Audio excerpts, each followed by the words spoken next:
For this presentation, we're going to show you how to make ranch chicken. This is a simple, basic recipe. It does not require very much. You're going to want to start out with your chicken, which I have already washed and cleaned. Now, the chicken I use is skinless, boneless chicken. It cooks faster, and I don't like bones. You're going to use your Hidden Valley Ranch seasoning packet. You don't have to use Hidden Valley. I like the flavoring of it, but any ranch seasoning packet will work. I buy the double packets just in case I need more seasoning.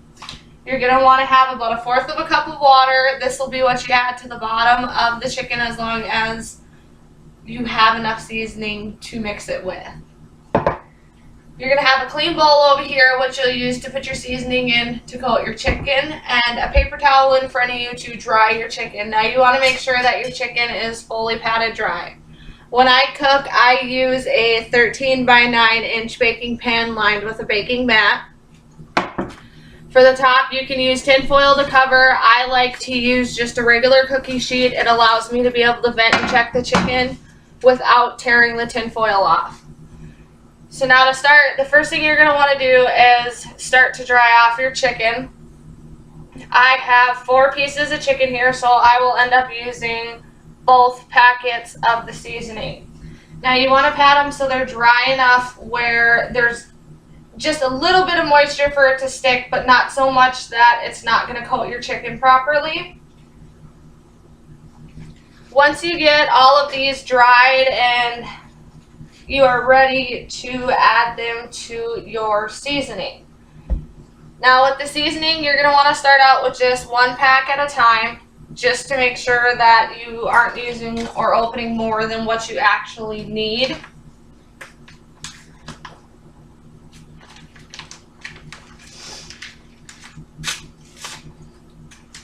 You'll empty your contents into the fresh bowl that you had.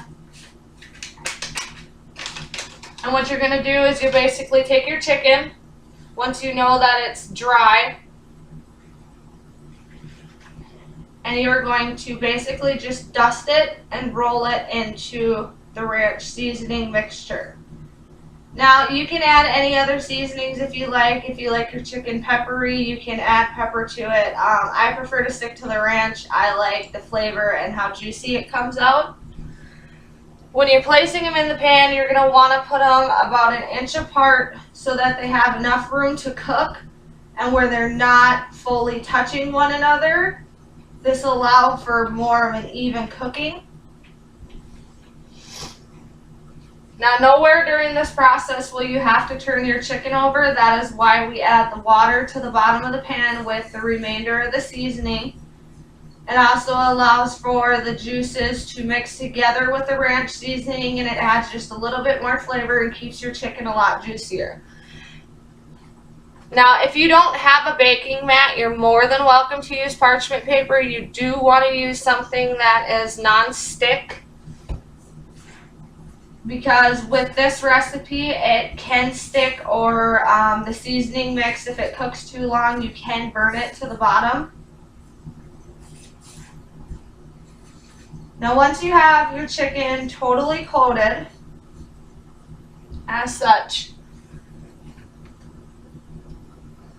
you will want to take your remainder of your seasoning from the bowl that you just used, and just take your fingers and sprinkle a little over the top, making sure that you're getting it not only on the top of the chicken, but as well as on the baking mat that you're using or the parchment paper. Now, if you like a lot of ranch flavoring, like I said, you can open that second pack by all means and go ahead and add about 1/3 of that pack to the bottom. This will give it a way more ranchy taste. You're really going to have to be careful how much you use. It can become a very overpowering flavor. Now, once you've done that, you're going to want to take and add your water. Don't dump it directly on top of the chicken. You want to go around the edges. And you want just enough water on the bottom to cover the bottom, but not to make the chicken float.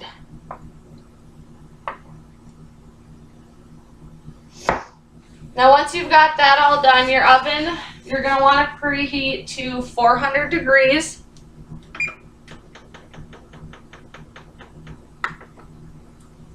Once that's preheated, we'll go ahead and put the chicken in. Like I said, you can use tin foil for a cover. I like to use just a plain old cookie sheet. It works the best for me. This will cook in the oven roughly anywhere between 30 to 35 minutes, 45 if you use the bone in. Once your chicken is somewhere close to done, you're going to want to cut it open in the center directly to check and make sure there's no pink and it's cooked thoroughly. Now don't open your oven too often or pour the lid off too often, because this will take the juices and the flavor and it tends to dry out a lot faster and way easier. So once you've completed all these steps, it's basically just the process of baking it. You'll stick it in the oven, check on it maybe once or twice throughout the cooking process. If you feel like the top's getting more crispier, then you're going to want to rotate them. I've never had that problem. Having the cover on top allows the steam to cook them a little bit more, so then we don't have to worry about that. So within about 35 minutes, you're going to have what I call ranch chicken, and it's a simple basic recipe.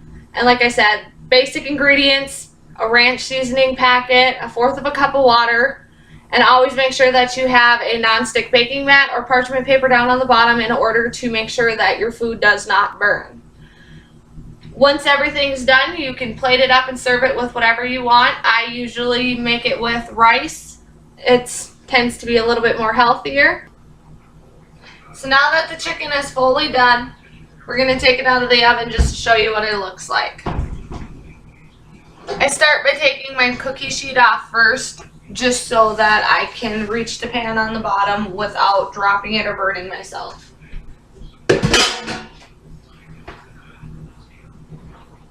And here is our ranch chicken.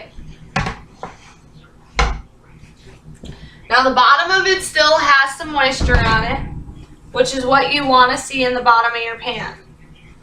And I'll give you a close-up of that.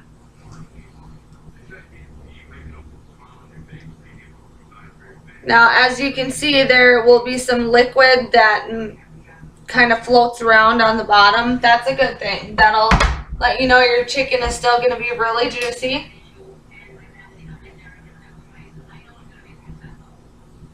And now that your chicken is totally done, you can serve it up with anything you'd like. This is what your final product should look like. You're going to have your ranch crust on the top. Chicken's juicy, it's not dry. There's liquid coming from the bottom of the chicken. And that's what you want to see.